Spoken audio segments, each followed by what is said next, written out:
यद्यपि मेरी बात तुम्हारी समझ में नहीं आएगी, फिर भी हम समझाने की चेष्टा करते हैं। यदि जाग जाओ तो समझ जाओगे। अपनी तरफ से प्रार्थना करते हैं जिनके कानों में शब्द पहुंच रहे हो, ये हैप्पी न्यू ईयर आदि जो भी हैं। बहुत बार तुमने न्यू ईयर मनाया होगा, इस बार हमारी कथनानुसार मना लो तो ये मान लो कि आपके ऊपर असीम कृपा हो जाएगी। हे बंधु, यद्यपि मेरी बात तुम्हारी समझ में नहीं आएगी। क्यों? क्योंकि दुस्नेहा पासैर महा, तुम बहुत दुरंत कठिन मोह फांसी से बंध चुके हो, अज्ञान से युक्त हो। इसलिए पहले कह रहे मेरी बात तुम्हारी समझ में नहीं आएगी, फिर भी हम समझाने की चेष्टा करते हैं। यदि जाग जाओ तो समझ जाओगे। हे बंधु, तुम जिससे जिससे अपनापन किए हो, ये केवल घड़े हैं। इन घड़ों में केवल एक ही कृष्ण विराजमान है, जो तुम्हारे हृदय में वही उनके हृदय में, वही अनंत जड़ चैतन्य के हृदय में विराजमान है। जैसे करोड़ घड़े रख देने पर करोड़ प्रतिबिंब सूर्य का पड़े तो सूर्य करोड़ नहीं हो जाते, वो एक ही सूर्य है।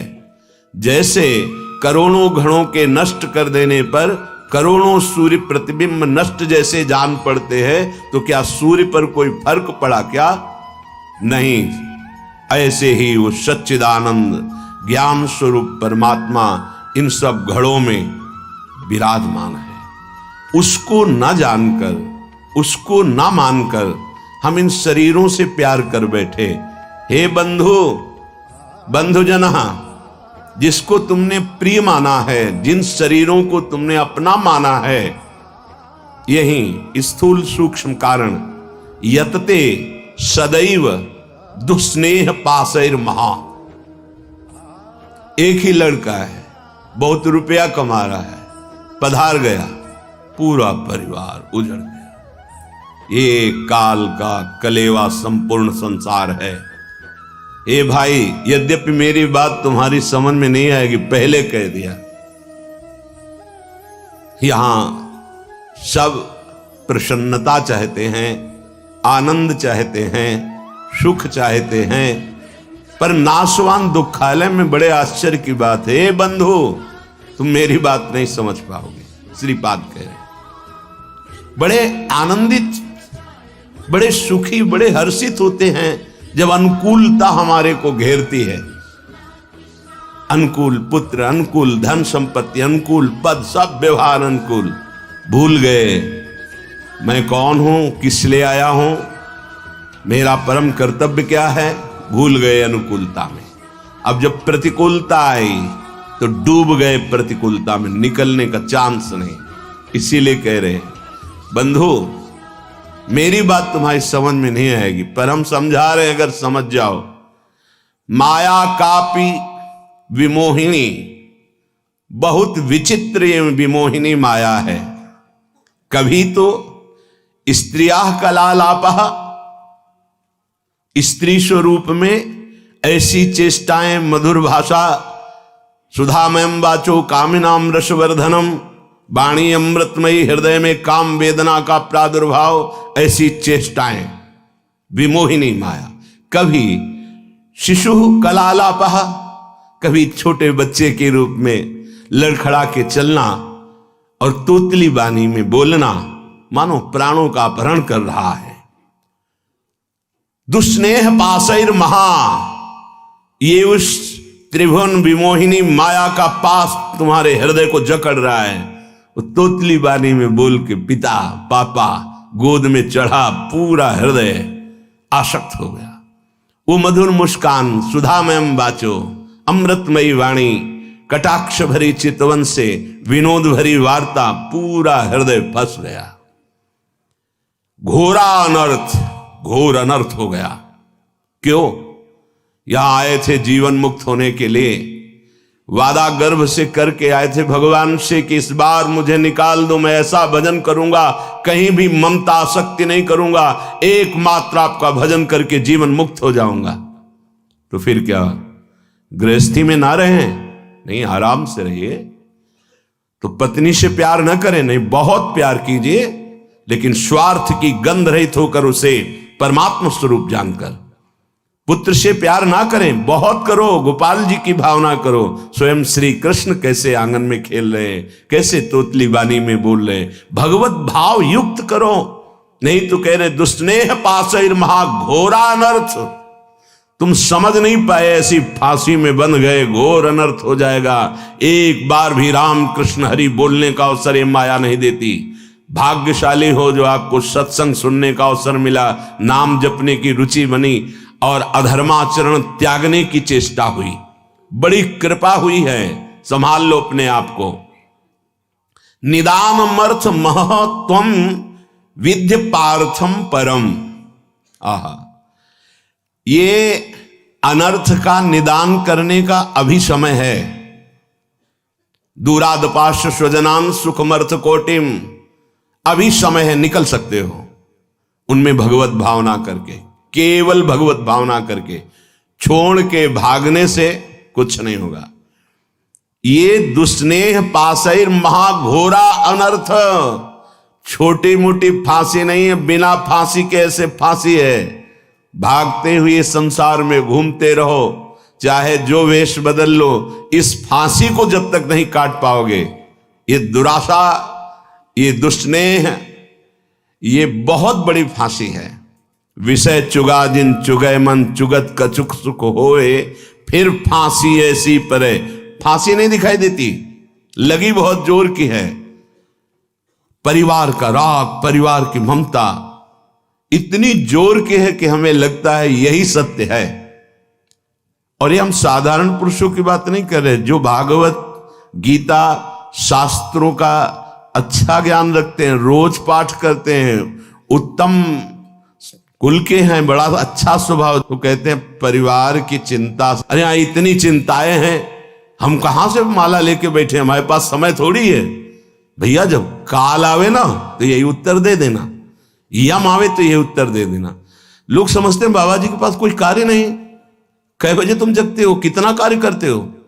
शारीरिक श्रम केवल ही तो करते हो, मानसिक श्रम में आके देखो, मन को घसीट कर विश्व के प्रपंच से विश्वातीत भगवान में लगा के दिखाओ 5 मिनट, होश खराब हो जाएगा। बाबा जी का वो कार्य थोड़ी है। संपूर्ण राग का त्याग करके संपूर्ण भोगों की वासनाओं को सहते हुए सच्चिदानंद में वृत्ति लगाना, दिन भर मेहनत करते हुए कार्य किए, भोग संग्रह किए, उन भोगों को भोगा और रात्रि में भोग विलासिता से युक्त होकर के मुर्दे की तरह सो गए। अपने को बहुत बड़ा काम करने वाला समझते हो? अरे जिस काम के लिए आए उस काम को 5 मिनट भी नहीं किया, किस बात का तुम्हारा कार्य? जब यहां से जाओगे तो एक मात्र तुम्हारे शुभ अशुभ कर्म तुम्हारे साथ जाएंगे, कोई नहीं जाएगा। घोरा अनर्थ, घोर अनर्थ कर दिया। अपनी तरफ से प्रार्थना करते हैं, जिनके कानों में शब्द पहुंच रहे हो, ये हैप्पी न्यू ईयर आदि जो भी हैं, जिनके जीवन में आते हैं, मदिरा पीना, मांस खाना, व्यभिचार करना, विलासिता करना, ये कभी भूल कर गलती मत करना। अगर हमारे शब्द पहुंच रहे हैं तो हम हाथ जोड़कर आपसे प्रार्थना करते हैं, कोई भी उत्सव मनाने के लिए पूरी रात नाम कीर्तन कीजिए। प्रातः काल होने पर पशु पक्षियों को दाना, गऊ को चारा, भूखों को भोजन, ठंडी है कभी 1 साल खरीद कर किसी कांपते हुए शरीर को उड़ा दो, हो गया तुम्हारा न्यू ईयर, तो हो गया तुम्हारा बर्थडे, हो गया तुम्हारा उत्सव। ये राक्षसी उत्सव, चलो आज चलते हैं अमुक जगह और वहां ये खान पान करते हैं, ये तुम्हारी दुर्गति कर देगी। 1 वर्ष तो गया ही भोगों में, अगले वर्ष के लिए नींव डाल दी राक्षसी, पूरा जीवन बर्बाद करने की। हमारी बात समझ लेना, हम तुम्हारे मित्र हैं, दुश्मन नहीं। ये जो न्यू ईयर हैप्पी, शराब पीते हैं, मांस खाते हैं, व्यभिचार करते हैं, इनका न्यू ईयर अगला साल कैसा जाएगा? घोर पापाचारी, तुम्हारी दुर्गति होगी। ऐसे मिट जाओगे, नामो निशान नहीं रहेगा। ये साप नहीं है, वरदान है, समझ जाओ। अगर तुम्हें कोई भी उत्सव करना है तो भगवान नाम कीर्तन करो, रात भर जग करके सब नाचो गाओ, प्रभु का यश गाओ, और 10-5 को इकट्ठा कर लो, जीवन सार्थक हो जाएगा, पूरा साल मंगल में जाएगा। सुबह हो गऊओं को चारा दो, पक्षियों को दाना दो। अगर 4 लोग मिलकर के 4 स्वेटर खरीद लो, ऐसे जो फुटपाथ में बैठे कांप रहे हैं उनको पहना दो। 4 लोग मिलकर के अच्छा भोजन बनाओ, 4 लोगों को जाके पवा दो। सर्दी का समय हो गया है, हैप्पी न्यू ईयर। ये राक्षसी न्यू ईयर मत मनाना। अगर कान में आवाज पड़ रही होने तो जीवन तो बर्बाद किया ही, आगे के लिए बीज बो रहे हो अपने सर्वनाश का। घोरा अनर्थ निदान अमर्थ मह त्वम विद्य पार्थम परम। अभी समय है, अभी सुधार कर लो। कितनी देर की मस्ती, ये कोई मस्ती है? बेकूफी को मस्ती समझते हो? शराब पीकर गलियों में लड़खड़ाते हुए, एक दूसरे से झगड़ा करते हुए पैसा नष्ट किया, स्वास्थ्य नष्ट किया, बुद्धि भ्रष्ट की। ये तुम्हारा बड़े हो तुम? ये तुम बड़े हो?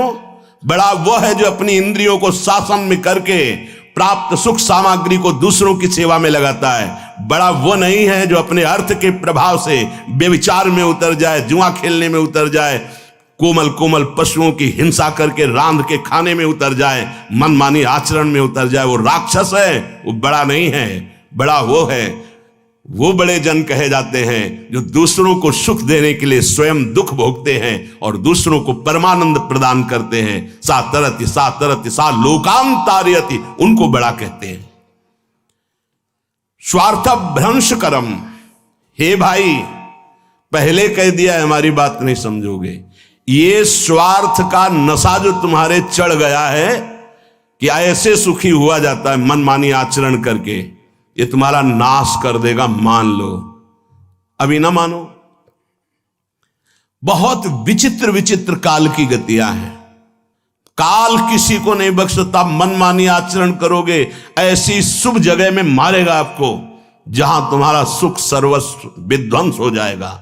इसलिए मान लीजिए, प्रार्थना मान लीजिए, ये मन और बुद्धि तुम्हारे दुश्मन है, ये समय तुम्हारे मित्र नहीं है। ये अज्ञान अंधकार में भटकाने के लिए ही तुम्हें केवल संकल्प विकल्प कराएंगे, प्रेरणा करेंगे। भाग्यशाली हो जो सत्संग सुनने को मिल रहा है। सबको अपने जीवन को सत मार्ग में चलाने के लिए मानव देह दिया गया है। सावधान हो जाओ, अभी अनर्थ की निवृत्ति का समय है। गोस्वामी श्री तुलसीदास जी